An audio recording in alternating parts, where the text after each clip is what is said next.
The rain over New York was not gentle. It was a cold, hard, relentless assault, a liquid sheet of steel that hammered the autumn leaves from the trees and turned the elegant pathways of Central Park into churning streams of mud and debris. It was a miserable day, the kind that seeped into the bones and settled there like a permanent chill. For Julian Croft, huddled under the flimsy sanctuary of a large oak tree, the weather was a perfect mirror for the tempest in his own soul. He stared at the glowing screen of his laptop, a sleek, brutally expensive device that seemed entirely out of place in the raw, wet wilderness around him. On the screen, a timeline of colored blocks represented the score for his film City of Echoes. He pressed the spacebar, and a cascade of orchestral sound erupted from the high-fidelity speakers. It was technically perfect, composed by one of the industry's most sought-after names. It was lush, dramatic, and utterly soul-crushingly hollow. It had no voice. It was just noise. Julian slammed the laptop shut with a sharp crack that echoed the sound of his own breaking patience. $40 million. That was the budget the studio had entrusted him with. More than that, they had entrusted him with their reputation, and he had entrusted them with his own, a currency far more valuable and far more fragile. At 52, Julian Croft was a name synonymous with a certain kind of intelligent, visually stunning cinema. He had 2 Oscars on his mantelpiece and a Rolodex of contacts that could move mountains. But for the past year, he had been a king ruling over a barren kingdom. The wellspring of his creativity, once a gushing fountain, had slowed to a muddy trickle. City of Echoes was meant to be his return, his magnum opus, the film that would silence the whispers that he was finished. Instead, it was threatening to become his public execution. The film was beautiful. His director of photography was a genius. The actors had delivered performances of a lifetime. But it lacked a heart. It lacked the invisible emotional thread that tied the stunning visuals together. It needed a voice, a musical soul, and the $1 million composer he had hired had given him nothing but a polished corpse. Frustration burned in his chest like acid. He had walked out of the sterile, soundproofed editing suite an hour ago, needing to escape the suffocating pressure, the expectant faces, the polite but empty assurances that it was coming together. He had walked into the park hoping the raw energy of the city, even in a downpour, might spark something. It hadn't. It had only drenched his $1,000 coat and deepened his despair. He was a fraud. The thought, a familiar ghost, whispered in his ear. He had built a career on understanding the human heart, on translating its subtle agonies and ecstasies onto the screen, and now he couldn't even understand his own. It was then through the percussive drumming of the rain on the leaves and the distant wail of a siren that he heard it. At first it was just a thread of sound so thin and fragile he thought he might be imagining it. It was a violin. But it was unlike any violin he had ever heard. It was not the pristine, calculated sound of a concert hall virtuoso. This was something raw, something visceral. It was a sound of profound, aching sorrow, a melody that spoke of loss so deep it had carved canyons into a soul. Yet within the sadness, there was a strange, defiant beauty, a flicker of resilience that refused to be extinguished. Julian froze. His own troubles, the $40 million weight on his shoulders, evaporated. The world narrowed to that single haunting sound. It was the voice. It was the heart of his film playing out there in the storm. He had to find it. Scrabbling to pack his laptop into its leather satchel, he abandoned his half-full cup of artisanal coffee on the bench and began to walk, then run through the rain. He followed the music as it rose and fell, a lonely lament against the city's indifferent roar. It led him away from the well-trod paths, past the elegant statues and manicured lawns, towards a more forgotten corner of the park. The melody grew stronger, pulling him onward like an invisible string. It led him to a wide stone underpass, a grimy archway that smelled of damp earth and neglect. And there, sheltered from the worst of the deluge, was the source.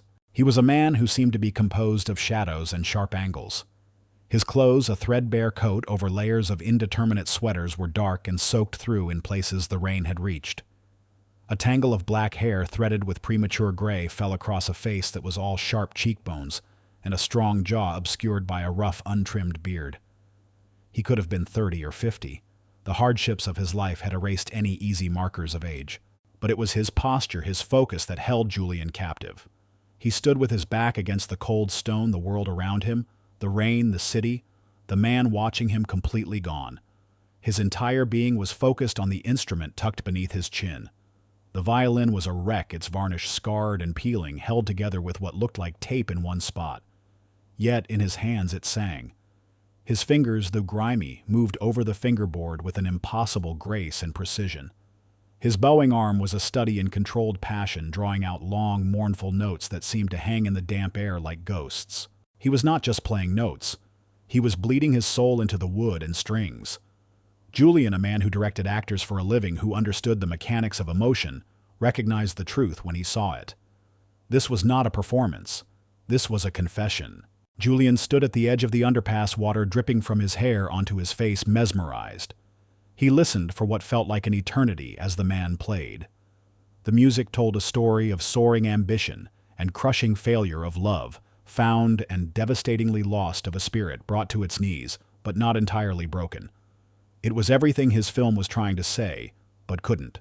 Finally, with one last heartbreaking note that faded into the sound of the rain, the man lowered his bow.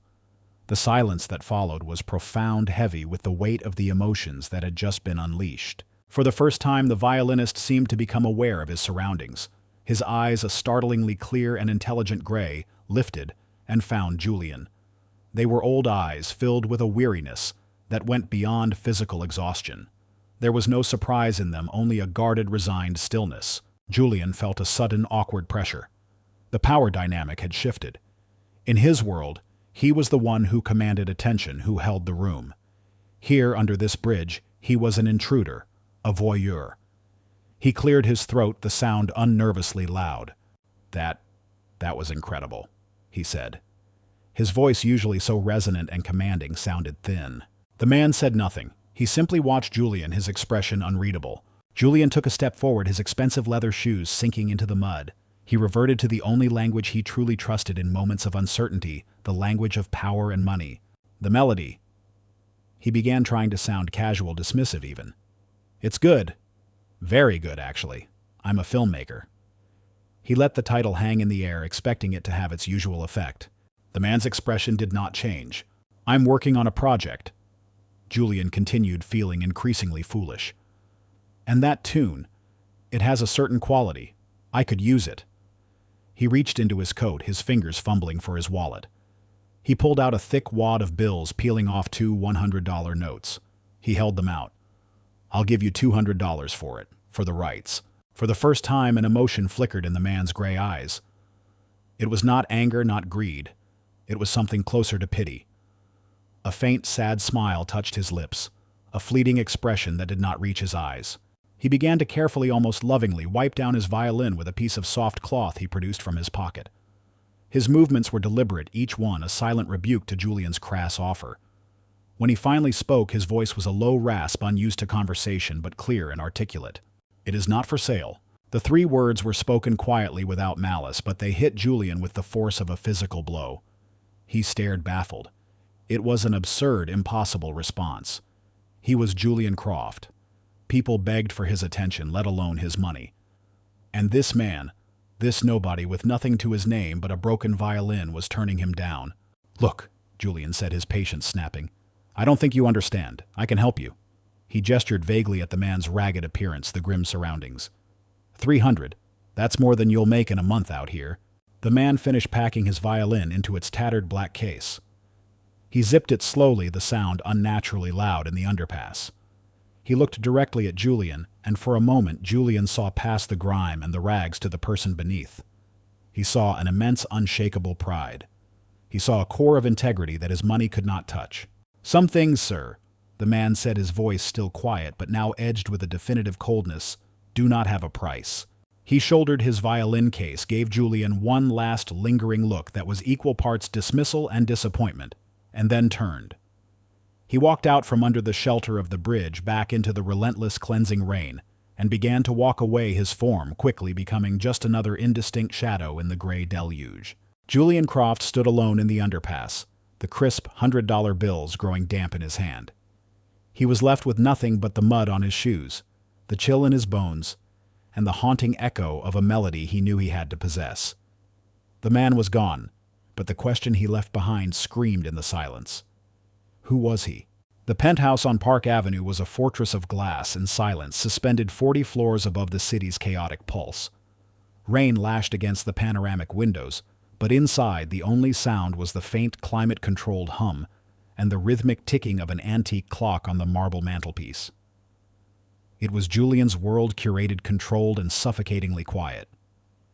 He sat at a magnificent Steinway grand piano, its polished black surface reflecting his strained face like a dark mirror. The space was filled with the trappings of success, original modern art first edition books awards, glinting under recessed lighting, but they offered no comfort. They felt like artifacts from another man's life.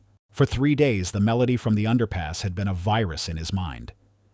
It was an incessant looping ghost that overshadowed every other thought. He had tried to exorcise it by capturing it. His fingers, which had once been nimble on the keys, felt like clumsy blocks of wood. He could approximate the notes, the basic structure, but he couldn't find the soul. His rendition was a sketch in charcoal. What he had heard in the park was a living, breathing oil painting. Each time he played it, the failure was a fresh wound, a stark reminder of his own creative impotence. The melody was a lock, and he, for all his fame and resources, did not possess the key. Sleep offered no escape. He dreamt of rain-slicked stone and the sound of a lone violin weeping. He would wake in the pre-dawn darkness, the tune still echoing in his ears, a profound sense of loss gripping him. He was a hunter who had caught a glimpse of a rare and beautiful creature only to see it vanish back into the wilderness. On the 4th day, he admitted defeat. This was not something he could solve on his own. He picked up his phone and called Maria, his assistant of 15 years. She was a woman of terrifying efficiency, who could secure impossible reservations, placate furious studio heads, and locate obscure props from across the globe with a few keystrokes. Her voice was, as always, a calm, professional balm. "Julian, is everything all right? You missed the dailies this morning. I need you to find someone," Julian said, pacing the length of his living room. "Of course, name." This was the absurd part. "I don't have one. He's homeless, plays the violin. I saw him in Central Park near the Oakhaven underpass 4 days ago during the storm." A beat of silence on the other end. Julian could picture Maria's perfectly composed expression, not a flicker of judgment, just the mental processing of a new bizarre task. "Okay, description: tall, thin, dark hair graying, beard. He looks haunted." Julian finished the word, tasting true on his tongue. "And his violin is a wreck. But the music?" He trailed off, unable to articulate it. "I'll see what I can do." Maria said, the slight strain in her voice, the only hint that she found the request unusual. "I'll check with the park authorities' homeless outreach programs. It may take some time." "There's one more thing," Julian said. He moved back to the piano, held the phone close, and played the melody, his fingers stumbling slightly. He played the 30-second refrain that had burned itself into his memory. "That's his music. It's original. Maybe that will help." "I've recorded it," Maria said. "I'll send it to a few of my contacts in the music world. Discreetly. I'm on it, Julian." The hours that followed were agonizing. Julian tried to work to force himself to look at the footage for City of Echoes, but the images on the screen were flat, lifeless. They were just pictures waiting for a soul. His obsession with the violinist had crystallized into a desperate, irrational conviction. This anonymous man held the key not just to his film, but to his own artistic salvation. Late that afternoon, Maria called back. "I have a lead," she said, her voice crisp with discovery. "It's a strange one. I sent the recording to a professor at Juilliard, an old friend. He said the compositional style was unmistakable, but that it was impossible." "Impossible? Why?" Julian demanded, his heart starting to hammer against his ribs. "He said it sounded exactly like the early work of a composer named Elias Vance." The name meant nothing to Julian. And Maria continued, "According to my friend, Elias Vance's career ended in disgrace over a decade ago. He was a prodigy, the next big thing. Then he was accused of plagiarism, a massive scandal. After that, he completely vanished. Most people in the industry assume he's dead." A thrill, cold and sharp, went through Julian. This was it. This was the story. "Send me everything you can find on him," he commanded. "Articles, reviews, court documents, everything." For the rest of the night, Julian Croft, the celebrated director, became a frantic researcher. His penthouse, usually a place of sterile order, was now littered with printed articles and dominated by the glow of his tablet. He read, and as he read, a portrait of a meteoric rise and a catastrophic fall emerged. Elias Vance, a name that had once been on the lips of every major conductor and critic. A graduate of Juilliard at 19, his first symphony performed by the New York Philharmonic at 22. The reviews Julian read spoke of a generational talent, a composer who blended classical structure with a raw modern emotionality. Words like genius, visionary, and profound were attached to his name. Julian watched grainy videos of old interviews. He saw a young man with the same haunted, intelligent gray eyes, but full of a fire and a fierce passion that was now banked to embers. Then came the fall. The headlines were brutal. Musical genius or master thief? Vance Symphony, a stolen masterpiece. The accusation came from Marcus Thorne, a fellow composer who had been both a mentor and a close friend to Elias. Thorne claimed that the central, most acclaimed theme of Elias's award-winning symphony, the Urban Cantos, had been stolen directly from a work Thorne himself had composed years earlier and had shared with Elias in confidence. The evidence as reported by the press had been damning. Thorne produced early drafts dated and notarized that seemed to prove his claim. The music world, a notoriously insular and vicious community, turned on Elias with breathtaking speed. He was stripped of his awards. His commissions were canceled, and his reputation was annihilated. The articles described a brief, disastrous press conference where a shattered-looking Elias had simply denied the charges before fleeing the cameras. He offered no defense, no counter-evidence. He just disappeared. Julian sat back, the blue light of the tablet illuminating his face. He felt a deep, unsettling resonance with the story. He knew this world. He knew how quickly praise could curdle into condemnation, how the public loved building idols just for the sport of tearing them down. He himself lived with a constant gnawing fear of being exposed as a fraud, of his talent failing him and leaving him naked before his critics. He looked at the picture of the young, brilliant Elias Vance, then thought of the gaunt, broken man under the bridge. How could a man with that much talent, that much fire, simply surrender? Why didn't he fight? The question gnawed at him. This wasn't just about a film score anymore. This was about a profound injustice, a story that needed a final act. Maria's final email of the night contained the last piece of the puzzle. "He's not on the streets tonight," the message read. "A contact at the Bowery Mission confirms a man matching his description, who gives his name only as Elias, checked in about an hour ago. He sometimes volunteers in their kitchen. Address attached." The next morning, Julian found himself in a part of the city his driver always made a point to avoid. The Bowery was a world away from Park Avenue. The air smelled of exhaust fumes and desperation. He stood outside the Mission, a stern, imposing brick building feeling as out of place as his car, a sleek black Audi parked down the block. He walked inside. The smell of bleach and boiled coffee was overwhelming. Men sat at long tables in the common room, their faces etched with the same weariness he had seen in Elias's eyes, but without the spark of genius. A kindly woman at the front desk directed him to the back garden, a small, surprising patch of green in the urban wasteland. And there he was. Elias was on his knees, tending to a small plot of herbs, his long fingers gently loosening the soil around a sprig of rosemary. He was wearing donated clothes, clean but ill-fitting. Without the violin, he looked smaller, more vulnerable. He looked up as Julian approached his face, betraying no surprise, only that familiar, profound weariness. "You were persistent," Elias said, his voice a low rumble. He did not stand up. "The music," Julian began, but the words felt inadequate. "I know who you are, Elias Vance." A muscle twitched in Elias's jaw. He closed his eyes for a moment, a flicker of immense pain crossing his features before being suppressed. "That man is dead." "No, he's not," Julian said, taking a step closer. "I heard him playing under a bridge a few days ago. He's very much alive." Elias returned to his gardening, his knuckles white as he gripped the small trowel. "Go away, please. You have your world. Leave me to mine." "I can't," Julian said, and the truth of it surprised him with its intensity. He had come here with a plan, a pitch. But looking at the bent back of this broken genius, the words he had rehearsed felt false. He needed to speak from the gut. "I don't want to buy your music, Elias," he said, his voice dropping. "I want you to write it, with me, for my film." He described the studio he could provide the resources, the guarantee of complete anonymity. No one has to know it's you. You can have a ghost name. Just write. You have to. Elias slowly rose to his feet, brushing the soil from his trousers.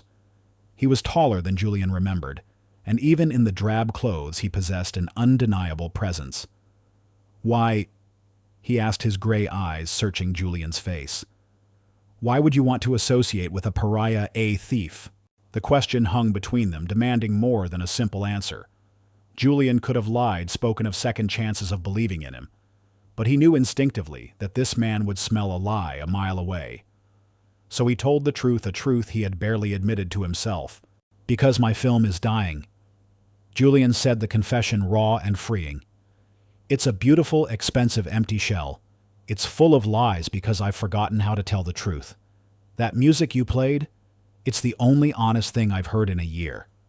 I think you're the only one who can teach my film and me how to be honest again. The air crackled. The sounds of the city faded away. It was no longer a director speaking to a homeless man. It was one artist lost in the wilderness speaking to another. Elias stared at him for a long, silent moment. The hard mask of weary indifference on his face began to crack. Julian saw a flicker of something deep within those gray eyes. It was not agreement, not yet. It was a reluctant, dangerous spark of something that might have been hope. He did not say yes, but he did not walk away. Instead, he asked a single cautious question that changed everything. What is the film about? Julian's question. What is the film about? Hung in the small herb-scented garden like a held breath. It was a simple question, but in that moment, it was a bridge thrown across a chasm. It was the first time Elias had asked for anything. The first sign that he was looking forward, not just inward or back. So Julian told him. Standing there, amidst the urban decay and surprising life of the mission's garden, he painted a picture of City of Echoes. He spoke not of plot points and character arcs, but of the feeling he was chasing. He described a film about an architect, a master of glass and steel, who suffers a profound trauma and loses his memory. The man then wanders a ghost in his own creation, through the beautiful impersonal city he designed, searching for a past he can't remember, and a self he no longer recognizes. It's about the echoes. Julian explained, his voice losing its directorial boom and becoming something more intimate. It's about how a place can hold the memory of who we were even after we've forgotten. It's about alienation, about being surrounded by millions of people and feeling utterly, completely alone. As he spoke, he watched Elias's face. He saw no pity, no false sympathy. He saw a deep, unsettling recognition, the look of a man hearing his own unspoken autobiography. The story was a mirror. Elias's gaze drifted past Julian toward the distant, hazy skyline of the very city Julian was describing. For a long moment, he was silent. The garden, the mission, Julian himself, all seemed to fade away as he retreated into some private, desolate landscape. When he finally looked back, his eyes were clear, his decision made. There was no joy in it, only a grim resolve. I will try, he said.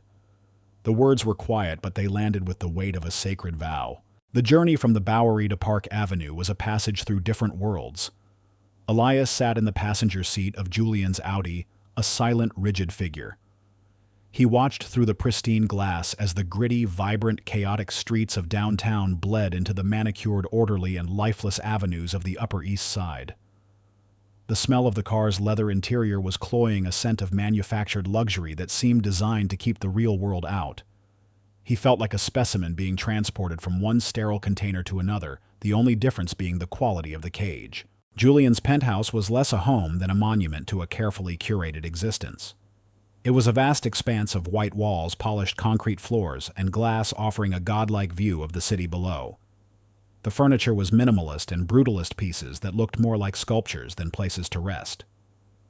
The silence was absolute, broken only by the soft whir of the air filtration system. Elias walked through the cavernous living room, his worn boots feeling like a sacrilege on the immaculate floor. He saw no family photos, no comfortable clutter, no sign of a life lived, only a life displayed. The guest suite is this way, Julian said, his voice echoing slightly in the space. He was back in his element now, the master of his domain, gesturing with a proprietary air. There's a shower. I'll have some clothes sent up for you." The words were meant to be kind, but to Elias they felt like a branding iron. They were a reminder of his dependency of the power Julian now held over him. He nodded mutely, refusing to meet Julian's eyes. In the guest bathroom, a space larger than most city apartments, he stood under the scalding spray of a rain shower, trying to wash away more than just the grime of the streets. He tried to wash away the last 3 years, the humiliation, the cold, the gnawing hunger. But it was a part of him now, a stain on his soul that no amount of expensive soap could remove. Dressed in clothes that felt alien against his skin, a soft cashmere sweater and tailored trousers, he emerged to find Julian waiting. There was a plate of food on the kitchen island prepared by a private chef, but Elias's stomach, long accustomed to scarcity, recoiled at the richness of it. He ate mechanically, his mind elsewhere. "Ready?" Julian finally asked, his impatience a palpable force in the room. He led Elias to his home studio. It was a technological marvel, a room dominated by a gleaming Steinway, a mixing board that resembled the cockpit of a starship, and a wall of screens. To Julian, this was his workshop. To Elias, it was a torture chamber. It was a ghost of a life he had once commanded, a painful testament to everything he had lost. His hands resting at his sides curled into fists. The sight of the 88 pristine ivory keys of the piano was an almost physical blow. Julian, oblivious to Elias's inner turmoil, was all business. He dimmed the lights, and a massive screen came to life, displaying a scene from the film. It was a long, beautiful tracking shot following the protagonist as he walked across a vast, empty bridge at dawn, the city skyline a symphony of geometric shapes behind him. The cinematography was breathtaking. The actor's face was a perfect mask of quiet desolation. But it was silent.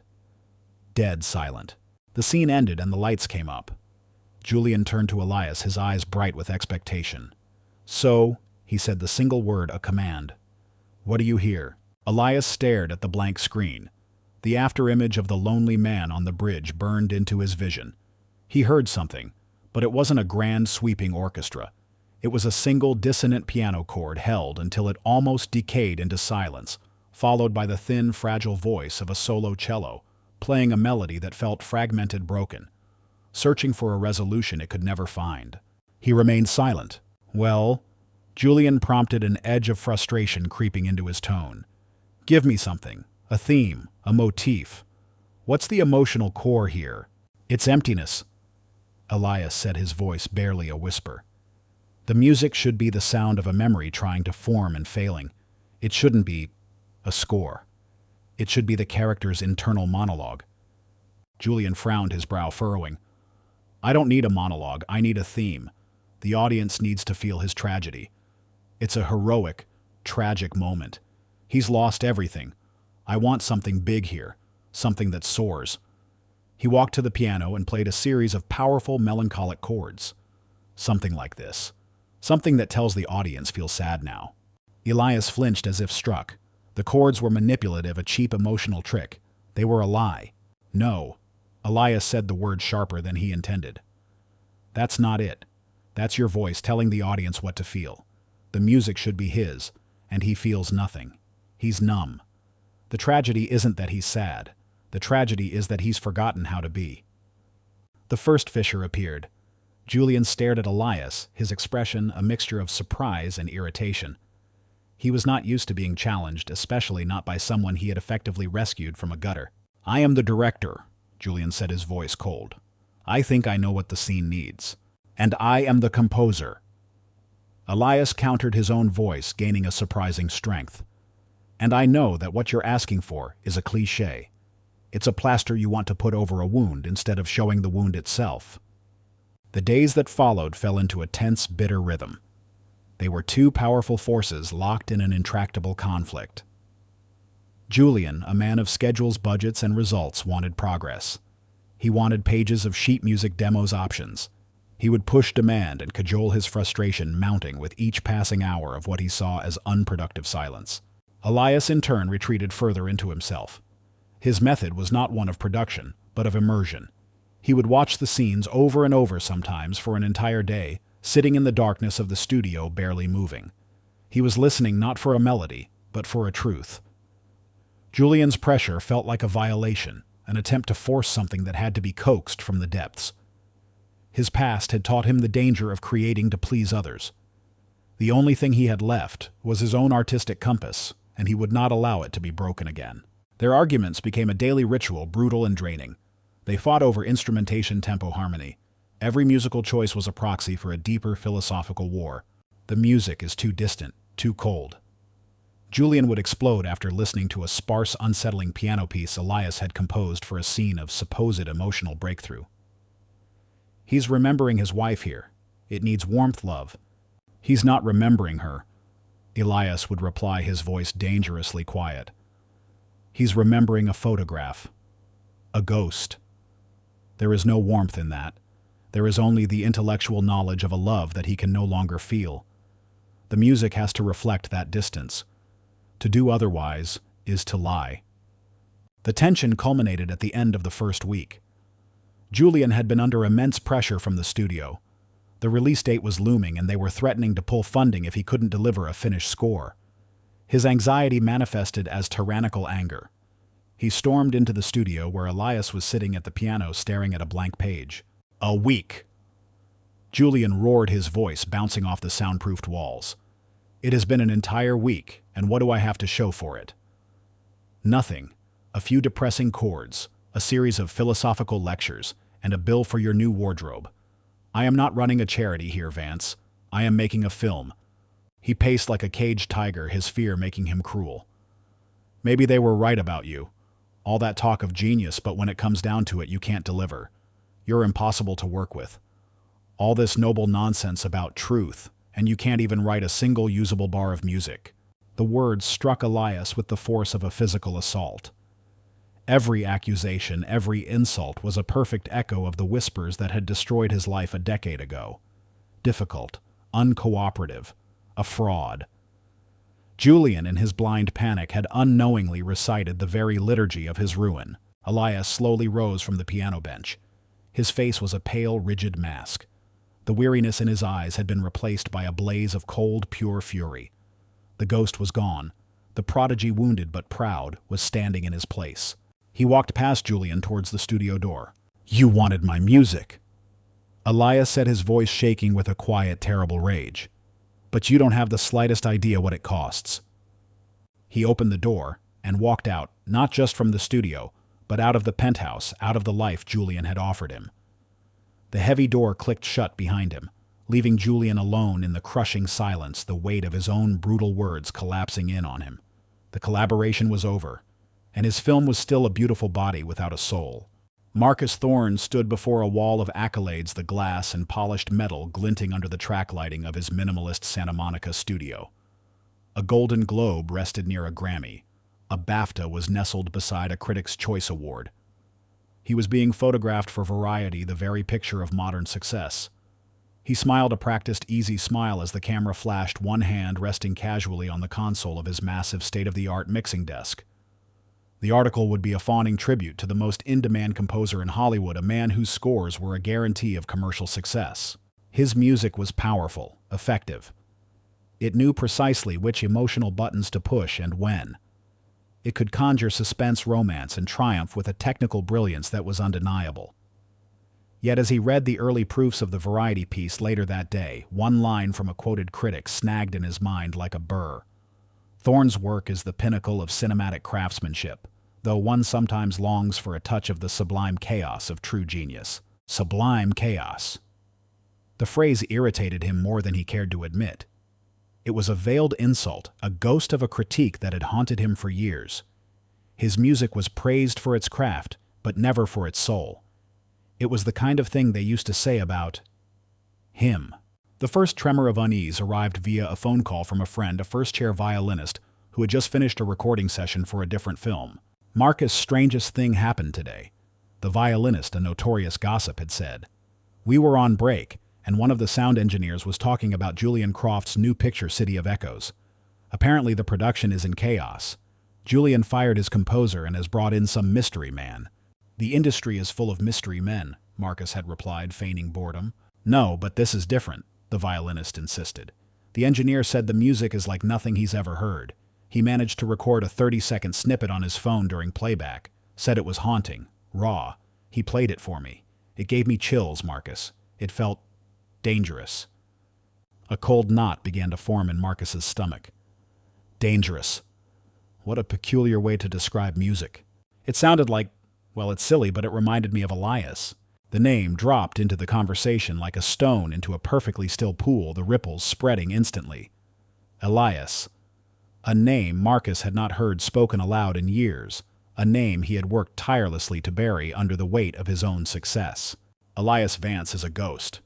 Marcus set his voice a little too tight. Probably dead in a ditch somewhere. I know. But the style, the voice, it was uncanny, the violinist mused before moving on to juicier gossip.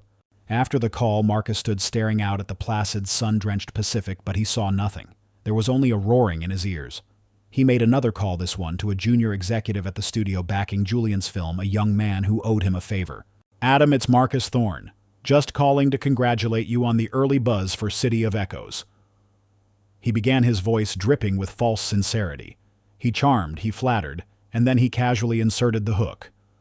I hear Julian is working with a new talent on the score. Always exciting to see new blood. Anyone I might know. It's all very hush-hush, Mr. Thorne, the executive replied nervously. Mr. Croft is keeping him completely under wraps. No name. Some of the crew say he's a recluse, that he never leaves Julian's penthouse. Intriguing, Marcus purred. Well, if you hear anything, do let me know. I like to keep an eye out for rising stars. It wasn't enough. The gnawing fear an old and familiar companion was back. He needed to know for sure. That night he paid a handsome sum to a freelance sound editor, a man with loose morals and a need for cash. The man's instructions were simple: get a clean sample of the new score no matter what. 2 days later, a secure audio file arrived in his inbox. Marcus put on his $1,000 studio headphones, his hand trembling slightly as he clicked the play button. The music that filled his ears was not just a melody, it was an accusation. A single haunting piano line, spare and dissonant, followed by the voice of a cello, weeping with a sorrow so profound it was almost unbearable. It was the sound of a soul stripped bare, and it was without a shadow of a doubt the musical signature of Elias Vance. He was alive, and he was composing again. The blood drained from Marcus's face. The carefully constructed facade of his life, the awards, the praise, the wealth, it all suddenly felt as fragile as spun glass. He was thrown back in time to a small, cluttered apartment in a crumbling pre-war building, the air thick with the smell of old books and ambition. He saw himself and Elias as students inseparable, fueled by coffee, and a shared burning desire to write the music that would change the world. But even then he knew there was a difference. For Marcus, composing was a struggle, an act of intellectual will, of assembling notes like a complex puzzle. For Elias, it was like breathing. Melodies of breathtaking beauty and complexity would pour out of him while he was cooking breakfast, while he was reading a book. Marcus, the diligent craftsman, was consumed with a secret poisonous jealousy for Elias, the natural-born genius. The moment of his damnation came on a rainy Tuesday. Marcus was facing a deadline for a prestigious commission, and he was blocked, paralyzed by the blank page. He confessed his panic to Elias, who in an act of pure, selfless friendship sat down at his battered, upright piano. Sometimes you just need a spark, Elias had said gently. He began to play a theme, a simple, searching melody that was so beautiful, it made Marcus's teeth ache with envy. It was the core of what would become the urban cantos. Here, Elias said, scribbling the notes on a piece of manuscript paper. Take it, use it as inspiration, see where it leads you. And Marcus had. He had taken the melody, a gift freely given, and walled it up inside his own technically proficient but emotionally barren composition. He had won the commission. The praise was intoxicating, but it was all built on a lie. When he heard that Elias was expanding on that same theme for his own symphony, a cold reptilian panic had seized him. He would be exposed. So he had struck first. He gathered his own earlier drafts, soulless technical exercises, and paid a notary to backdate the documents. He had constructed a meticulous damning case. He had taken his friend's gift and refashioned it into a weapon, and with it he had murdered Elias Vance's career and soul. The memory faded, leaving Marcus shaking in the present, the sound of the cello still echoing in his headphones. He was not just a plagiarist. He was a fraud to his very core, and Elias was the one man on earth who knew it. Panic gave way to a cold, familiar cunning. He had not come this far only to be brought down by a ghost. He had to discredit the source, neutralize the threat before it could ever gain a foothold. He began to type, his fingers flying across the keyboard, orchestrating a new campaign of character assassination. He sent an email to a powerful columnist he knew. Just heard a disturbing rumor about Julian Croft's new project. Seems he's working with a composer who is deeply unstable. I worry for Julian, he's such a sensitive artist. He made a call to a studio executive at a rival company. Darling, have you heard Julian has gone completely off the rails? Locked himself away with some homeless musician he found in the park. The production is in freefall. It's all terribly sad. It reminds me of that tragic Elias Vance case from years ago. Such a shame when genius curdles into madness. He planted the seeds with surgical precision, twisting the narrative before it could even form. He wasn't attacking Elias directly. He was expressing concern for Julian. He was framing Elias's reemergence not as a triumphant comeback, but as the desperate act of a troubled director and the last gasp of a mentally fragile has-been. Meanwhile, in his penthouse fortress, Julian was getting the first taste of Marcus's poison. He had spent the last 2 days in a state of self-loathing, the echo of his cruel words to Elias, a constant torment. He knew he had to find him not for the film, but to apologize. He went to the mission. Elias hadn't been back. He stood for an hour under the Oakhaven underpass, but it was just an empty, grim space. Elias had vanished again, and this time Julian feared it was for good. His phone rang, blasting through the quiet of his apartment. It was Franklin Adler, the head of the studio. His voice was a whip-crack of panic and fury. "Julian, what the hell is going on? I'm getting calls from everyone in town, from Variety, from the Times. They're all asking the same questions. About your composer. People are saying you've hired a ghost." Adler took a breath. "Julian, they're saying his name. They're asking me if it's true. Are you working with Elias Vance?" The question hit Julian with the force of an unsprung trap. The secret was out, but it had been twisted into something ugly and dangerous. This wasn't a discovery, it was an accusation. "Franklin, it's complicated."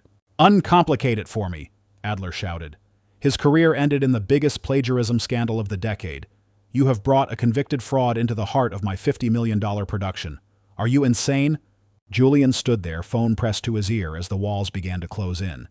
He now understood. The speed, the precision of the rumors, this wasn't random gossip. This was a targeted attack. Someone didn't want Elias Vance to have a second chance. Someone was still actively trying to keep him buried. He looked at the silent screen where his beautiful, soulless film waited. It wasn't just a scandal, he realized with a sickening clarity. It was a character assassination. And it was still happening. The silence in the penthouse following Elias's departure was a physical entity. It pressed in on Julian from all sides, amplifying the ticking of the clock, the distant hum of the city, the frantic thumping of his own heart.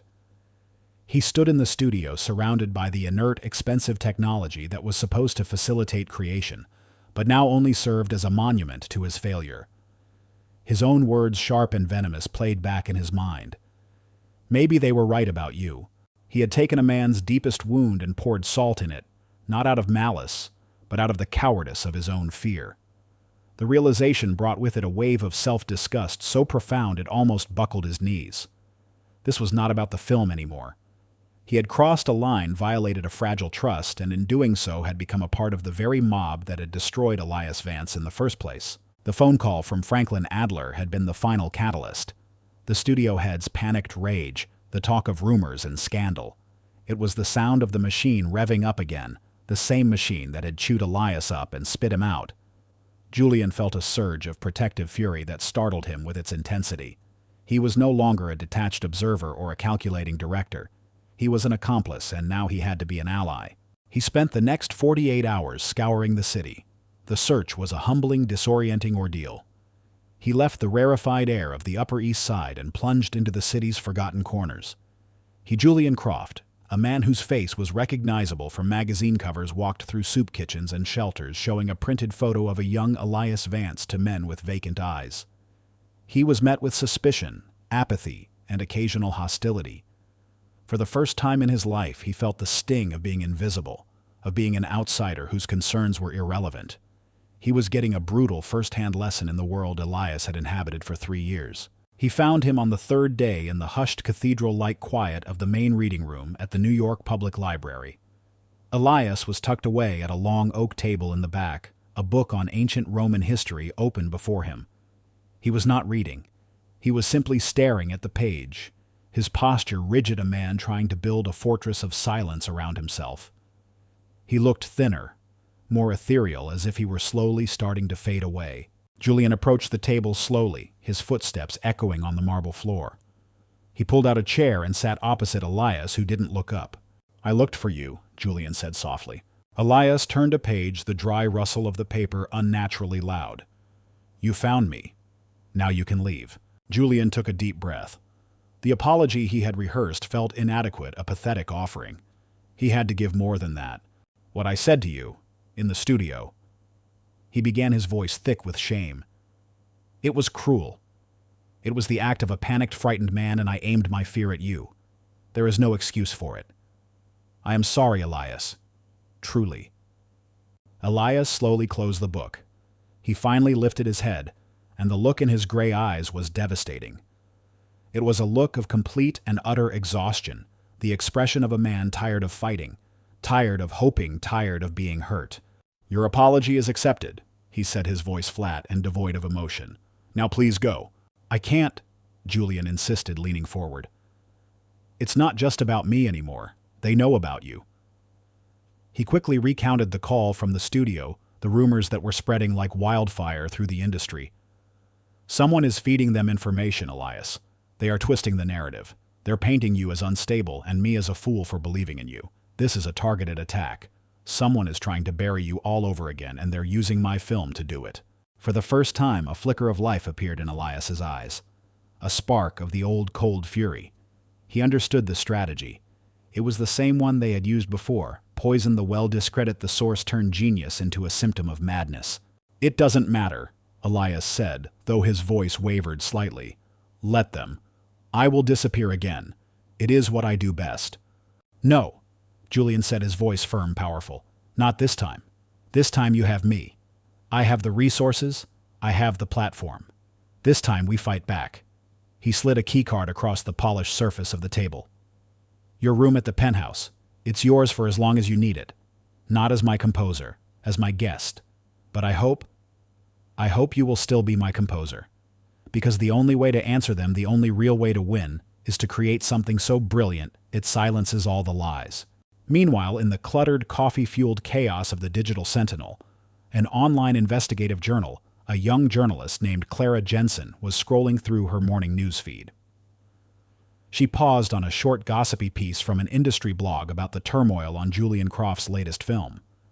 The article hinted at a mysterious composer and whispered the name Elias Vance as a long-shot, insane possibility. The name snagged Clara's interest. She was only 27. The scandal had happened when she was in high school, but she had a master's degree in music history and a journalist's instinct for stories with loose threads. She remembered studying Vance's work, the shocking brilliance of his early symphonies and the even more shocking silence that followed. She spent the afternoon in her publication's digital archives pulling up the decade-old articles about the scandal. She read about Marcus Thorne's accusations, the overwhelming evidence, the public shaming of a prodigy. But as she read, her reporter's skepticism began to itch. The narrative was too perfect. Vance, a composer of sublime complexity, was accused of stealing a theme that was, while beautiful, comparatively simple. And his defense, or lack thereof, was the most suspicious part. Why would a man of his intellect and passion simply walk away without a fight? It didn't ring true. It felt like a story that had been expertly stage-managed. On a hunch, she put in a request for the original court filings. This wasn't just gossip anymore. This was a story. Back at the penthouse, the atmosphere was transformed. The tension was still there, but it was different. It was the charged energy of an alliance forged in crisis. Elias had returned with Julian not out of forgiveness, but out of a shared sense of siege. This time, Julian didn't push. He didn't demand. He invited. For 2 days, they did not speak of the score. Instead, Julian showed Elias his film. Not in short clips, but the entire rough cut from beginning to end. He sat beside him in the darkness of the studio, narrating his intent, confessing his doubts, explaining the scenes that worked and the ones that felt hollow. He made himself vulnerable, laying his own artistic struggles bare. He treated Elias not as an employee, but as a confidant, a collaborator. On the third day, Elias walked into the studio alone. He sat at the Steinway, not with hesitation, but with a quiet sense of purpose. He closed his eyes and began to play. He was composing for the scene they had fought over, the one where the amnesiac architect remembers his wife. The melody that emerged from his fingers was neither the cold, empty phrase he had first suggested, nor the sentimental cliché Julian had demanded. It was something else entirely. It began with a simple, questioning piano line, a melody of such heartbreaking tenderness that it felt like a cherished, fragile memory. But just as the theme began to feel comfortable, a subtle, dissonant harmony crept in underneath a quiet ache that spoke of imperfection, of something lost that could never be fully reclaimed. It was the sound of love, viewed through the fractured lens of trauma. It was beautiful, and it was true. Julian stood in the doorway, listening, paralyzed. He was witnessing a resurrection. The music was not just a score for a scene. It was Elias's own scarred heart translated into sound. All the pain, the betrayal, the years of silence were being alchemized into art of breathtaking power. As Elias played, the sterile studio seemed to dissolve around him, replaced by the ghost of a memory. He saw Marcus not as a monster, but as his brilliant, insecure friend, chewing on his pen in frustration over a blank page. He felt again the surge of affection, the easy generosity that had made him share his nascent melody. "It's just a sketch," he remembered saying, "a conversation between the piano and the cello. See if it speaks to you." He remembered Marcus's look of relief and gratitude. He remembered the hug, the promise of a shared celebration when they were both famous. Then the memory curdled, shifting to the blinding flashbulbs of the press conference, the accusatory faces of his mentors, the smug, sorrowful mask on Marcus's face as he presented his proof. He felt again the sickening, helpless vertigo of betrayal, the realization that the entire world had already convicted him that his friend, his brother, had not just stolen his music, but had stolen his life, and had done so with a killer's chilling precision. The flashback receded as the final lingering chord of the music faded into the silence of the room. Elias's hands remained resting on the keys, trembling slightly. Julian slowly walked into the room, his own eyes wet with tears he hadn't realized he'd shed. He put a hand gently on Elias's shoulder. "That's it," Julian whispered, his voice thick with emotion. "That's the heart." In that moment, a bond was forged between them, a fragile trust built not on words, but on a shared understanding of art of pain and of the fight to come. Just then, Julian's personal phone, the one whose number was known only to a select few, began to ring. He glanced at the unknown number, frowning, and answered on speaker. "Is this Julian Croft?" a woman's voice asked, professional and clear. "It is. Who is this?" "My name is Clara Jensen. I'm a reporter with the Digital Sentinel," the voice said. "I'm doing a retrospective piece on the lasting legacy of the Elias Vance scandal from a decade ago. I was hoping you might be able to offer a comment on his current whereabouts." Julian looked at Elias, whose face had become a pale, unreadable mask. The outside world was no longer whispering. It was knocking at the door. Julian's response to Clara Jensen was a masterclass in controlled deflection. "I'm not in the habit of commenting on unsubstantiated industry gossip," he said, his voice a smooth, cool stone. "My only focus is on completing my film with the most talented artists available. Thank you for your interest." He ended the call before she could ask another question, a preemptive strike in a war he was just beginning to understand. He turned to Elias. The composer's face was ashen, his body language coiled and defensive, a man bracing for a familiar impact. "They found me." Elias whispered the words, carrying the weight of a death sentence. "No," Julian countered, his voice ringing with a newfound fierce certainty. "We let them find us. There's a difference." He walked over to the great glass window and looked down at the city, a glittering web of lights and secrets. "He's afraid, Elias. That's what this is.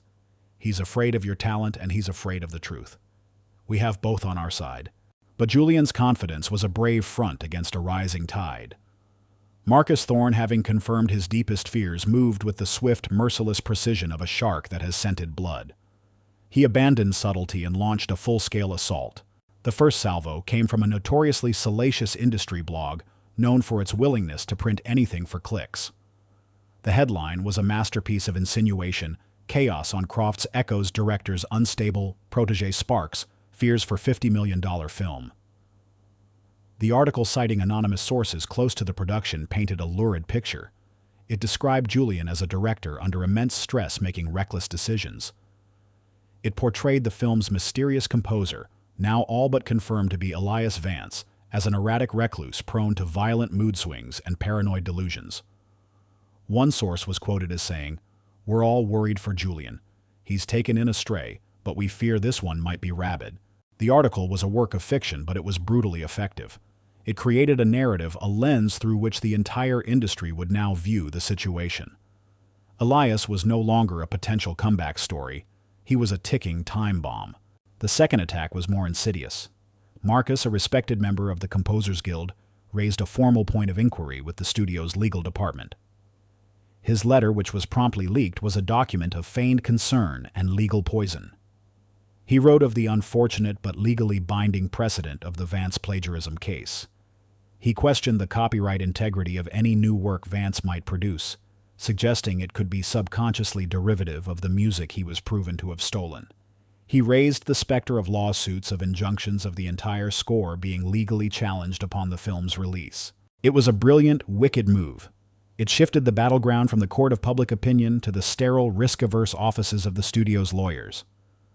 Franklin Adler was on the phone within the hour, his voice a frantic buzz of panic. Julian Legal is having a meltdown. They're talking about pulling the plug on the score. They want to bring in a safe composer to finish the film. Someone clean. Someone who isn't a legal liability. "Franklin, it's a smear campaign," Julian roared into the phone. "Don't you see Marcus Thorne is behind this? He's trying to sabotage the film because he's terrified of what Elias is creating. I don't care if the ghost of Beethoven is behind this," Adler shrieked. "Our insurance bond doesn't cover hiring composers with a history of intellectual property theft. Fix it, Julian, or I will." The penthouse became a gilded prison. The world Julian had commanded was now a hostile force laying siege to his home. Reporters began to camp outside the building. Every phone call was a potential attack. For Elias, it was a waking nightmare, a reenactment of his past trauma on a grander scale. The paranoid delusions the articles accused him of began to feel like rational responses to a world that was genuinely out to get him. He stopped eating. He barely slept.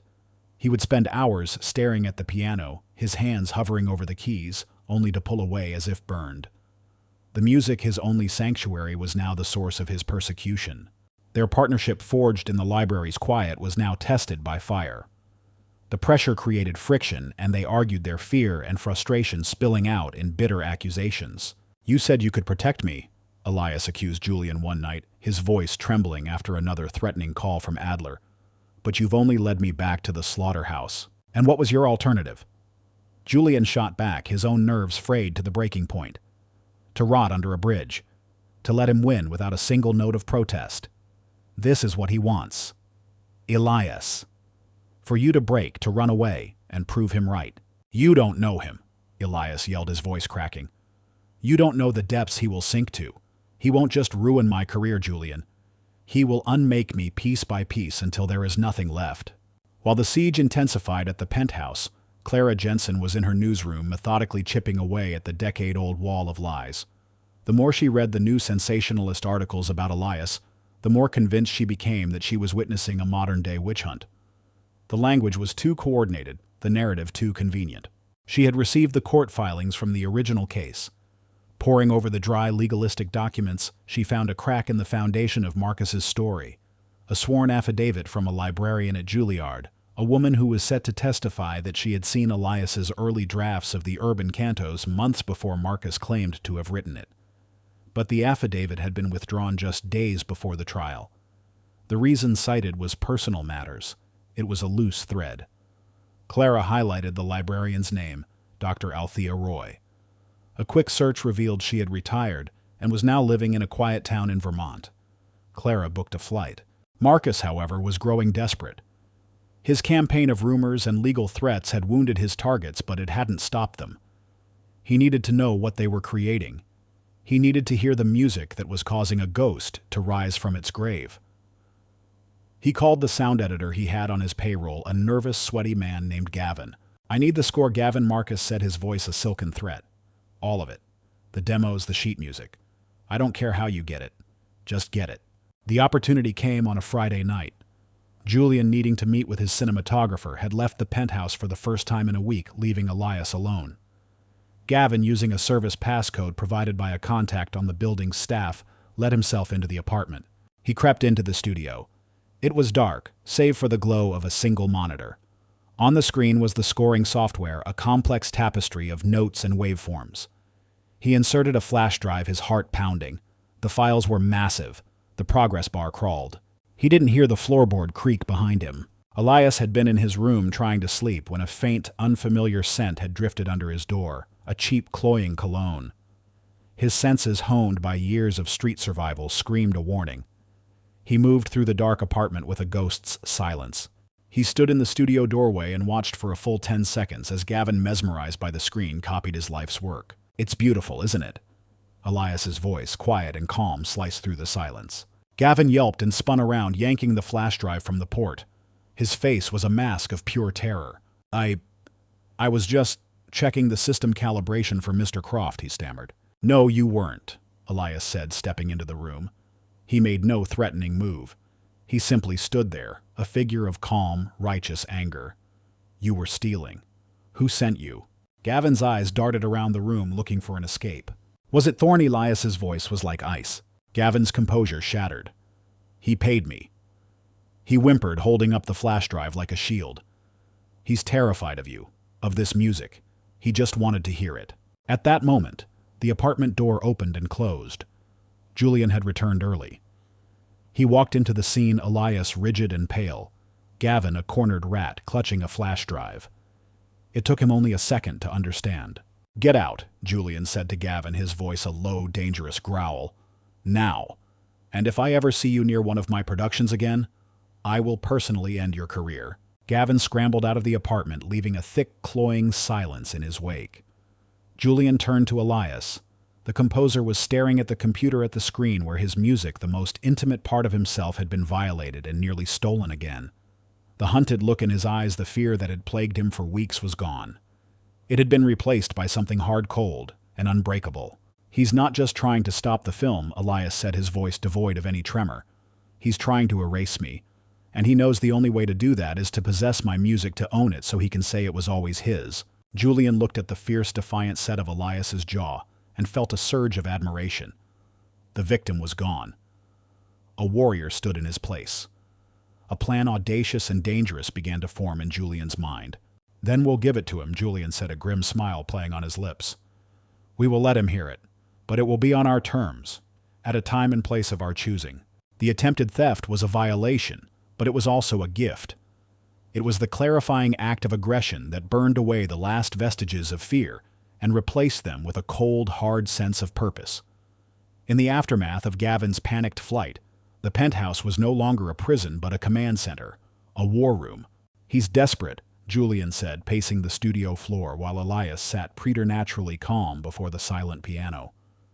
"He wouldn't have risked something so crude if he weren't terrified of what he might hear." "He is afraid of the truth," Elias corrected him quietly, "and he knows the music is the only language it speaks." A plan began to form, an audacious piece of psychological warfare. They would not hide the music. They would use it as bait. They would compose a new central theme for the film, a piece of music so complex, so deeply personal, so stylistically unique to Elias that it would be like a musical fingerprint. Then they would leak it. They would let Marcus hear it, let him become obsessed with it, let him try to claim it. The dynamic between them shifted, transformed by the shared enemy. The tension of their early days was gone, replaced by an electrifying, unspoken synergy. Julian, the director, became the producer, the protector. He fielded the increasingly hysterical calls from the studio, his voice a wall of calm defiance. He managed the logistics, ensuring their fortress was secure, their work uninterrupted. Elias, in turn, was finally free. The external threat had paradoxically liberated his creative soul. He composed with a feverish intensity, the music pouring out of him not as a lament, but as a weapon. He was no longer a ghost haunting a keyboard. He was a general mapping out his counterattack. But the world outside their fortress was crumbling. Franklin Adler summoned Julian for an emergency meeting at the studio's headquarters. Julian walked into the boardroom to find a firing squad. Adler was there, his face pale and sweating, flanked by 3 of the studio's top lawyers, their expressions grim and predatory. "It's over," Julian Adler said without preamble. He slid a document across the vast mahogany table. It was a termination notice for Elias's contract, citing the legal risks Marcus had so carefully manufactured. "We are bringing in Daniel Hartman to finish the score. He's safe, he's reliable, and his lawyers don't have an aneurysm every time his name is mentioned." One of the lawyers, a severe woman named Garrett, cleared her throat. "Julian, your contract has a liability clause. By bringing Mr. Vance, a figure with a litigious and controversial history, onto this project without full disclosure, you have put this studio at significant financial risk. We are prepared to shelve the film indefinitely and recoup our losses from your personal assets." It was a declaration of war. The old Julian, the pragmatist, the survivor, would have negotiated. He would have sacrificed Elias to save himself and his film. But the man sitting at the table was not the old Julian. He looked each of them in the eye, his gaze steady and unwavering. He did not raise his voice. He did not plead. He spoke with the quiet, absolute authority of a man who had nothing left to lose because he had finally found something worth fighting for. "My film," he began. The words dropping into the tense silence, is about a man who loses his identity, who is forced to wander through a world that no longer recognizes him, a world that wants to erase him. It is a story about the fight to reclaim one's own truth in the face of overwhelming opposition. He paused, letting the words sink in. "And you are asking me to erase Elias Vance, to collaborate in the very crime my film purports to condemn. You want me to fire him to appease the man who orchestrated his professional murder a decade ago and is now trying to do it again. If I do that, this film becomes a lie, and I will not put my name on a lie." He stood up. "So here is my position. Elias Vance is my composer. His music is the heart and soul of City of Echoes. If you try to remove him, I will walk. I will take the film, which I am contractually the final cut director of, and I will find independent financing to finish it. And then I will hold a press conference and I will tell the entire world that this studio, in an act of breathtaking cowardice, chose to side with a bully and a thief rather than a genius. Your stock will plummet and your reputation will be in ashes. Your move." He turned and walked out of the room, leaving behind a stunned, sputtering silence. He had just detonated his own career, and he had never felt more alive. When he told Elias what he had done, the composer's reaction was not what he expected. There was no gratitude, no relief. There was only a profound, heartbreaking sorrow. Elias stood by the window, a solitary figure against the city lights, his shoulders slumped. "You shouldn't have done that," Elias said, his voice thick with a pain that went deeper than anger. "Don't you see I am a plague? I bring ruin to everything I touch. You have a life, a career. Do not let me be the man who destroys it." He was ready to run again, not to save himself this time, but to save Julian. It was the ultimate act of a man who believed himself to be worthless. Julian walked over and stood beside him, shoulder to shoulder. "It's too late for that," he said quietly, looking out at the same view. "This stopped being about saving my career the moment I heard your music. It stopped being about the film the moment I saw you in that garden. I believe in your music, Elias. But that's not enough anymore. The world has to believe in it. And before that can happen, I need you to believe in it. Believe that it's worth this fight." In a small, snow-dusted town in Vermont, Clara Jensen sat in a cozy, cluttered living room that smelled of lemon tea and old paper. Across from her sat Dr. Althea Roy, a woman in her late 70s with sharp, intelligent eyes that held a story of deep, abiding regret. For the first hour, Dr. Roy had been evasive, speaking of Elias in glowing but general terms. But Clara was patient. She didn't push. She listened. She spoke of her own love for music, of her belief that a great injustice had been done. Slowly, the walls came down. "I was going to testify for him," Dr. Roy finally confessed, her voice a frail whisper. "I kept meticulous records at the library. I had checkout slips signed and dated showing that Elias was working on the thematic elements for Cantos a full year before Marcus Thorne claimed to have composed them. My testimony would have destroyed Marcus's case." "What happened?" Clara asked gently. "Why did you withdraw?" Dr. Roy's hands trembled as she reached for a small lacquered box on her bookshelf. "I was threatened," she said. She opened the box and carefully removed a yellowed typewritten letter. It arrived by courier 2 days before I was scheduled to testify. There was no signature. Clara took the letter. It was short and brutal. It didn't threaten violence. It threatened something worse: annihilation. It detailed how a false accusation of academic fraud would be leveled against her, backed by fabricated evidence. It described how an anonymous tip would be sent to the IRS regarding her pension. It promised in cold, precise language to systematically dismantle her life, her career, and her reputation, leaving her with nothing. The day it arrived, Dr. Roy continued, her eyes wet with ancient tears. "A young man visited me at the library. He was handsome, charming.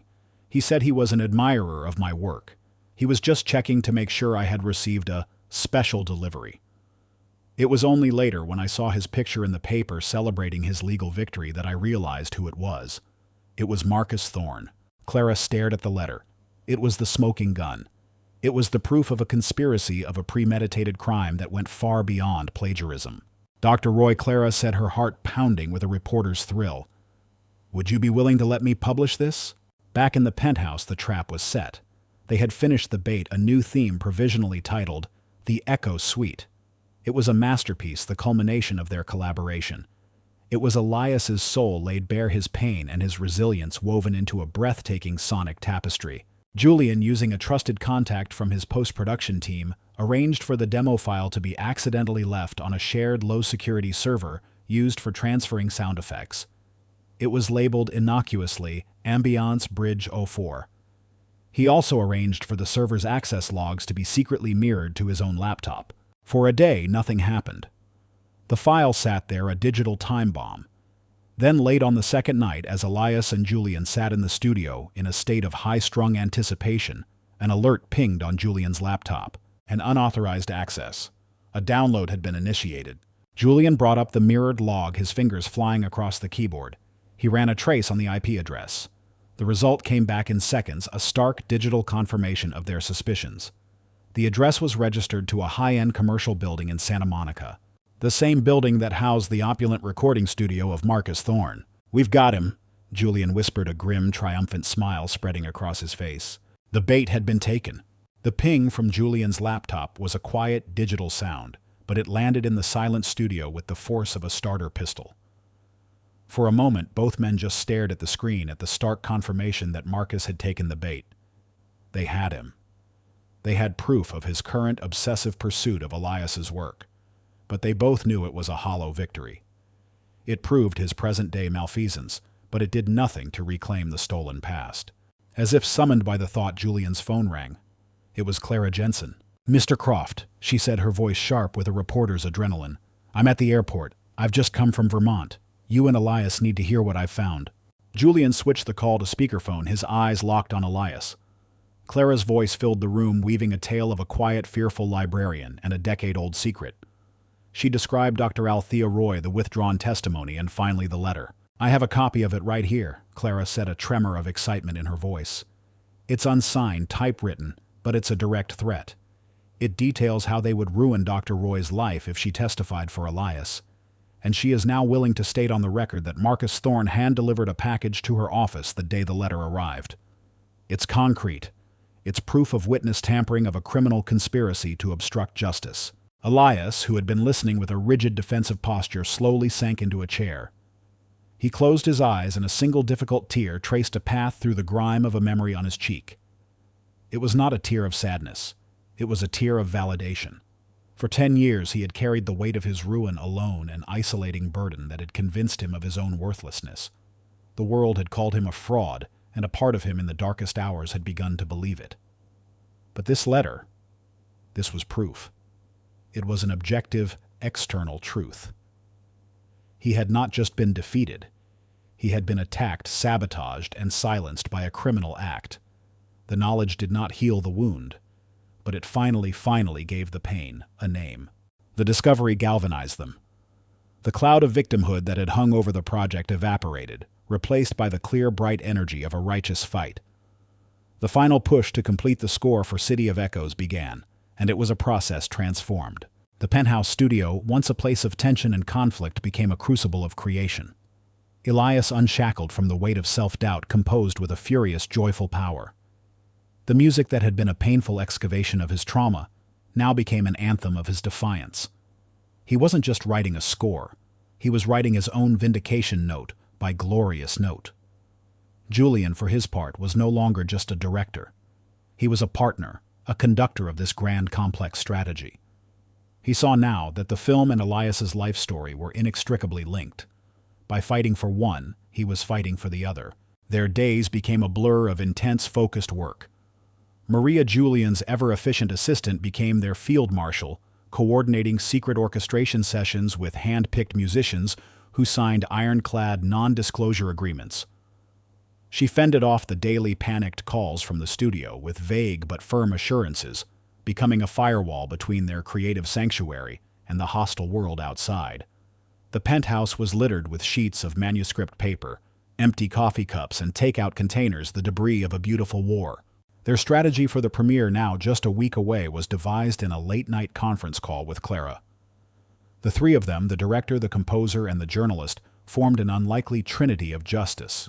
"If I publish the story before the premiere," Clara explained, her voice tinny over the speakerphone, "Thorne will have time to react. He'll get his lawyers to file an injunction against the film. He'll issue a statement, call Dr. Roy a delusional old woman. He'll muddy the waters, and it will become a messy, protracted legal battle. We can't give him that time. So we detonate it all at once," Julian said, a predatory gleam in his eye, "on the night he feels most secure." The plan was audacious, a high-wire act of public reckoning. It had three pillars. First, the music. The score for City of Echoes would be their primary weapon. Elias would make a crucial last-minute alteration to the Echo Suite, the very piece Marcus had stolen. He would add a complex, soaring cello counter-melody, a passage of such technical and emotional brilliance that it was not present in the downloaded demo. It would be the irrefutable, audible proof of authorship, performed live in front of the entire industry. Second, the article. Clara would write her explosive exposé, a meticulously documented account of the decade-old conspiracy, complete with a scanned image of the threatening letter and a powerful on-the-record statement from Dr. Roy. She would have the article queued up, ready to go live on the Digital Sentinel's homepage at the exact moment the film's end credits began to roll. Third, the stage. Julian, pulling every string he possessed, would ensure Marcus Thorne received a personal invitation to the premiere. Not just an invitation, but an honor. A seat in the front row center aisle. He would be a guest of honor at his own execution. The final days were a frenzy of controlled chaos. The scoring sessions were held on a locked soundstage with security guards at the doors. The orchestra, comprised of some of the best session musicians in the world, were initially just there for a job. But as they played Elias's music, a hush fell over the room. They were not just playing notes. They were participating in the birth of a masterpiece. They looked at the quiet, intense man on the conductor's podium with a reverence usually reserved for legends. The night before the premiere, Julian had a final tense call with Franklin Adler. He didn't reveal the details of the plan, but his tone was one of absolute command. "Franklin," he said, "stop panicking. Show up tomorrow night in your best tuxedo. After what happens, you won't have a legal problem. You'll have an Oscar contender and the most talked-about film of the year. Just trust me for 12 more hours." That evening, a tailor arrived at the penthouse. Julian had ordered a custom tuxedo for Elias. It wasn't about putting a costume on him. It was about giving him his armor. When Elias emerged from his room dressed in the perfectly tailored black suit, he looked in the full-length mirror. He saw not the shuffling ghost from the library, not the ragged victim from under the bridge, but a stranger he vaguely recognized. He saw the composer. Tall, commanding, his gray eyes burning with a calm, righteous fire. He was ready. The next evening, as dusk settled over Manhattan, the limousine purred at the curb outside the grand entrance of the penthouse building. The air was electric, the final pieces of their intricate plan in motion. Clara was at her office, her finger hovering over the publish button. The orchestra was warming up at the theater. And Marcus Thorne, they had confirmed, was already on the red carpet, preening for the cameras. Julian and Elias stood in the elevator, descending towards the waiting world. The mirrored walls reflected two men allies forged in an unlikely fire, ready for the battle of their lives. As the elevator doors opened to the bustle of the lobby, Julian turned to Elias. Ready to face the music, he asked, a grim smile playing on his lips. Elias looked straight ahead, his gaze fixed on the bright, flashing chaos of the world waiting outside. A faint, confident smile touched his own lips for the first time. "No," he said, his voice clear and steady. "I'm ready to conduct it." The premiere of City of Echoes was the apotheosis of Hollywood spectacle. The street outside the historic Beacon Theater was a roaring river of light and noise, a chaotic ballet of flashing camera bulbs, shouting reporters, and the ambient hum of thousands of onlookers pressed against velvet ropes. It was a world designed to intimidate, to magnify celebrity, and to expose any hint of weakness. When the limousine door opened, Julian stepped out first, a calm, commanding figure in the eye of the storm. He turned and offered a hand to Elias. For a brief moment, as Elias emerged, a hush fell over the nearest bank of photographers.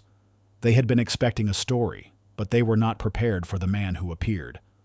Dressed in a perfectly tailored tuxedo, his bearing erect, his haunted gray eyes holding a calm, steady fire, he was not the shuffling, broken recluse the rumors had painted. He was an enigma, a man of undeniable presence and gravitas. The whispers started instantly, a wave of speculation rippling through the crowd. Is that him? Is that Vance? Julian guided Elias down the red carpet, a protective hand on his back. He navigated the shouted questions with the practiced ease of a veteran general. The film will speak for itself. He repeated a mantra against the chaos. Elias said nothing. His silence was more powerful than any statement. It was the silence of a man who had no need for the world's approval, only for its attention. Inside the theater's grand gilded lobby, the atmosphere was thick with champagne and professional envy. Julian led Elias through the throng, and Elias felt the stares, the nudges, the whispered consultations behind manicured hands. He was an exhibit, a curiosity. And then across the room, he saw him. Marcus Thorne was holding court, a dazzling smile on his handsome face, a flute of champagne in his hand. He was surrounded by a fawning circle of critics and studio executives soaking in their adulation. He looked like a king in his castle. As he laughed at some unheard pleasantry, his eyes swept the room and locked with Elias's. The smile on Marcus's face did not vanish. It froze. For a fraction of a second, the mask of charming success slipped, revealing a flicker of pure animal panic. He saw not the ghost he had vanquished, but a resurrected equal, a man who had no business being there, looking at him with an unnerving, placid calm.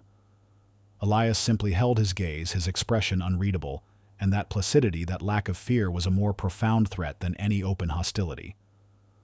Marcus, recovering quickly, gave a slight condescending nod and turned back to his audience, but the easy charm was gone. He had been rattled. They took their seats. Julian had orchestrated the geography of the room with a playwright's sense of drama. Marcus was in the front row, trapped between the most influential film critic from the New York Times and a visibly nervous Franklin Adler. Julian and Elias were seated 10 rows back, afforded a perfect view of the stage and of the back of Marcus Thorne's head. The house lights dimmed. A deep, expectant hush fell over the 1,000 people in the theater. The logos flashed across the screen, and then the film began. The opening shot, vast and beautiful, of the lone architect on the bridge at dawn. And then the music. It entered not with a crash, but with a whisper, the sparse, questioning piano line the audience had been prepared for by the rumors. In the front row, Marcus visibly relaxed. He recognized the sound of melancholy, of brokenness. It was beautiful, yes, but it was the music of a victim. He thought he understood the story. As the film progressed, however, the score began to evolve. When the protagonist started his desperate search for his past, the music was no longer just a lament. It became a restless driving force.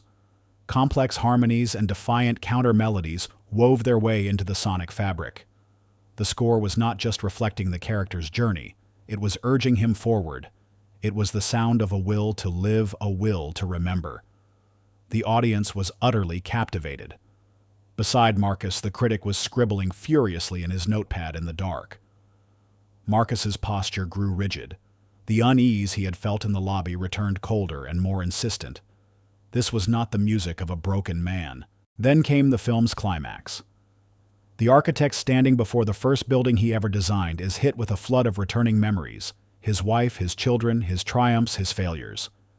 It was the scene where the echo suite, the heart of the film, was to be unleashed. Marcus leaned forward slightly, a predatory stillness in his form. He heard the opening notes of the theme, the very melody he had downloaded from Julian's server. A wave of triumphant, perverse relief washed over him. He knew this music. He owned it. He understood its structure, its secrets. He even risked a subtle, triumphant glance back in the direction where he knew Elias was sitting. And then the trap was sprung. Just as the familiar theme swelled to its emotional peak, a new voice emerged from the live orchestra in the pit below the screen. It was a solo cello, and it began to play a counter-melody of such soaring, intricate, and heartbreaking beauty that it seemed to set the very air in the theater vibrating. It was a passage that was not in the demo. It was a secret, a key, a soul. It wrapped around the main theme, elevating it, arguing with it, and finally resolving it into a statement of such profound, triumphant grace that a collective gasp went through the audience. It was a musical checkmate. For Marcus, the sound of that cello was not beautiful. It was the sound of a guillotine blade screaming down. The blood drained from his face, leaving it a waxy greenish-white in the reflected light from the screen. He understood instantly. He had been played. This new breathtaking passage was the irrefutable signature of a living, breathing composer, a genius working at the absolute height of his powers. It was a gauntlet thrown down, a declaration of authorship that could not be denied. The critic beside him, utterly enthralled, whispered a single word: sublime. Then he underlined it. Twice. The film ended. As the final resonant chord of the score faded, the screen went black. For 3 full seconds, there was a stunned, perfect silence, a sacred void where 1,000 people collectively held their breath. Then the theater exploded. It was not the polite, obligatory applause of a premiere. It was a roar, a tidal wave of emotion. The entire audience surged to its feet, the ovation thunderous, sustained, overwhelming. Shouts of bravo echoed off the ornate ceiling. The end credits began to roll. Julian's name appeared to a fresh wave of cheers. Then the actors. And then the credit they were all waiting for in stark white letters against the black screen. Original score composed by Elias Vance. The name was met with a roar of approval that shook the foundations of the theater. And at that exact moment, a new light began to bloom in the darkness. The blue-white glow of cell phone screens. A notification had just arrived. A news alert. On the homepage of the Digital Sentinel, Clara Jensen's article went live. The headline was: "A digital bombshell genius vindicated how composer Marcus Thorne framed a rival and buried a masterpiece." Exclusive: the threatening letter that proves a decade-old conspiracy. The story spread through the room with the speed of a neural impulse. The applause was now mixed with a furious, excited buzzing. People were reading their faces illuminated by their phones, their expressions shifting from admiration to shock and then to disgust. The critic turned from his phone and looked at Marcus. His face was a mask of cold, professional fury. He stood up, turned his back on Marcus, and began to applaud in the direction of the stage. Franklin Adler was staring at his own phone, his mouth hanging open in a perfect silent O. The house lights came up bright and unforgiving. The applause continued, now directed, focused. Julian stood up, put a hand on Elias's shoulder, and gently urged him forward towards the aisle, towards the stage. Marcus Thorne remained in his seat, frozen. He was trapped in a crucible of his own, making the warm glow of the adulation he craved now a harsh, accusatory spotlight.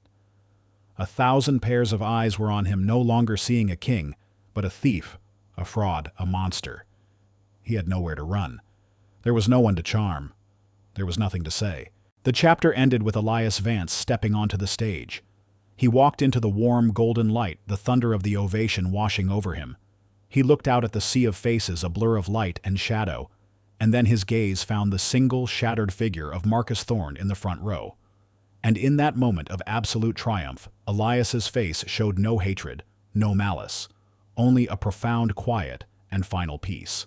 The ovation was a physical force, a wave of sound and approval that washed over Elias as he stood on the stage, bathed in the warm, forgiving light. For 10 years he had lived in the shadows, a ghost haunted by the echoes of a life that was no longer his. Now the thunderous applause was not just for the music. It was a welcome home, a deafening collective absolution. Julian joined him on stage, and in front of 1,000 witnesses he put a hand on Elias's shoulder. An aide rushed forward with a microphone. Julian took it, the applause slowly subsiding to an expectant hush. He looked out at the sea of faces, his gaze sweeping past the industry power brokers and critics, finally settling on Elias. Art, at its best, is truth. Julian said, his voice amplified by the theater's sound system, clear and resonant. And for more than a decade, the world of music has been deprived of a great and profound truth. Tonight, that injustice has been rectified. He turned to Elias, his expression one of deep, undisguised admiration. It has been the single greatest honor of my career to collaborate with, and to now call my friend the composer of City of Echoes. The undeniable genius, Elias Vance. The applause erupted again, stronger this time, imbued with the full knowledge of the story they had just read on their phones. It was not just an appreciation of art, it was a verdict. In the front row, Marcus Thorne finally moved. He did not run. He did not crumble. He rose to his feet with a stiff, robotic grace, his face a bloodless mask of shock. The crowd instinctively parted around him, creating an invisible circle of shame. As he walked up the aisle toward the exit, no one touched him. No one spoke to him. They simply watched their stares, a silent, damning judgment. The camera flashes that greeted him on the street were no longer the flattering strobes of celebrity, but the harsh forensic glare of an exposé. His public life had ended. The weeks that followed were a quiet, systematic dismantling of the empire Marcus had built on a foundation of lies. The Composers Guild launched an ethics investigation that resulted in his lifetime expulsion. Studios invoked morality clauses to terminate his contracts. Dr. Althea Roy, her courage restored, filed a civil suit for witness tampering. The industry that had once celebrated him now treated him like a contagion. His downfall was a mirror image of Elias's, just as swift, just as total, but without the tragic nobility. It was simply a debt coming due. For Elias, the aftermath was a strange, disorienting rebirth. He was no longer a secret, but a sensation. Offers poured in from every corner of the globe, film scores, commissions for new symphonies, invitations to conduct the world's greatest orchestras. Julian's penthouse, once a refuge, began to feel like a cage as the world clamored for his attention. He found his own space, a light-filled loft in a converted warehouse in a quieter part of the city, with a single magnificent Steinway in the center of the room. It was here that he began the real work of rebuilding his life. He turned down most of the lucrative offers, choosing instead to accept a position as composer in residence at his alma mater, Juilliard.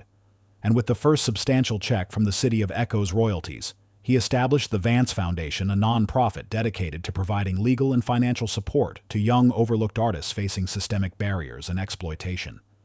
He had been given a second chance, and he was determined to spend it, making sure others would not have to endure what he had. City of Echoes became a cultural phenomenon. It was hailed as a masterpiece, a searingly honest look at identity and loss. The Oscar nominations were a formality. The film was nominated in 12 categories, including Best Picture, Best Director for Julian, and a guaranteed win for Best Original Score for Elias. But Julian's real victory was not the impending awards. It was the rediscovery of his own voice. He had been saved from the cynicism that had been slowly poisoning his art. He turned down the next big-budget blockbuster he was offered, choosing instead to work on a smaller, more personal film, an adaptation of a quiet literary novel he had loved for years. His partnership with Elias was now a permanent fixture, the two men bound by the fire they had walked through together. Clara Jensen won the Pulitzer Prize for her article, which had not only vindicated a man, but had also exposed the rot of cronyism and fear that ran deep within the supposedly enlightened world of the arts. Her career was made, but more than that, she had found her calling as a voice for the voiceless. 6 months after the premiere, on a crisp spring afternoon, the final chord of the story was played. Elias stood on the podium in the main auditorium of Juilliard, a conductor's baton in his hand. He was about to conduct the world premiere of his first new symphony in over a decade.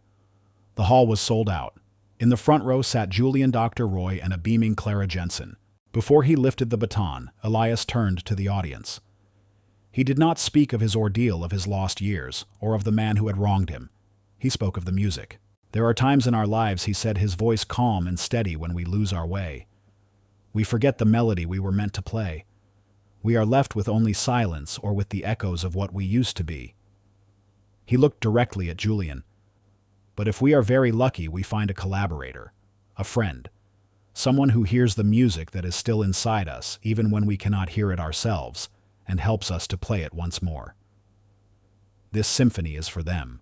He turned back to the orchestra, raised his baton, and with a single graceful motion brought a world of breathtaking, triumphant sound into existence. The music that filled the hall was not the sound of sorrow, but of gratitude. It was not the sound of a wound, but of a scar that had healed into something stronger and more beautiful. It was the sound of a man who had walked through the darkest valley and had emerged on the other side, not broken, but complete. It was the final resonant chord of a life reclaimed. In every life there can be moments of profound injustice, seasons of silence when it seems the world has forgotten our name and our song. We may find ourselves lost in a city of echoes, haunted by the ghosts of who we were and what we have lost. But the story of Elias Vance is a powerful reminder that the human spirit, when allied with courage and the unwavering truth of art, can compose its own triumphant final act. It reminds us that sometimes the most beautiful music is born from the deepest silence, and that a single honest note can be enough to shatter an empire of lies.